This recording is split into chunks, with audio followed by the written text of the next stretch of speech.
নারায়ণগঞ্জের বন্দর উপজেলায় মসজিদের জায়গার বালু ভরাট নিয়ে জাতীয় ও স্থানীয় পত্রিকায় প্রকাশিত মিথ্যা সংবাদের প্রতিবাদে সংবাদ সম্মেলন করেছে বিএনপি নেতা মঞ্জুরুল হক ও মাসুম পারভেজ।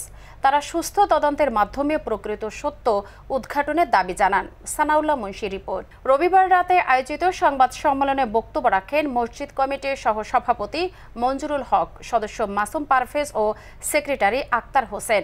তারা অভিযোগ করেন, কারি সাহেব মসজিদের জায়গা নিয়ে ভিত্তিহীন খবর ছড়ানো হয়েছে, যা বিভ্রান্তি ছড়িয়েছে এলাকায়।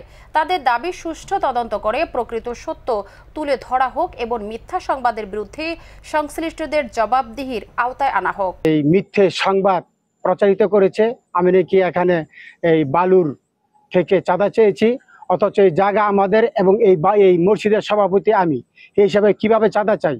আসলে যারা চাঁদা উল্লেখ করে আমাকে বিভিন্ন পত্রপত্রিকায় আমাকে মান সম্মানহানি করেছে, আসলে তারাই আমার কাছে চাঁদা চাইছে।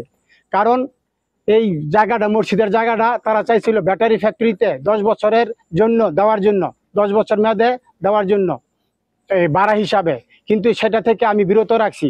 যার দরুন আজকে আমার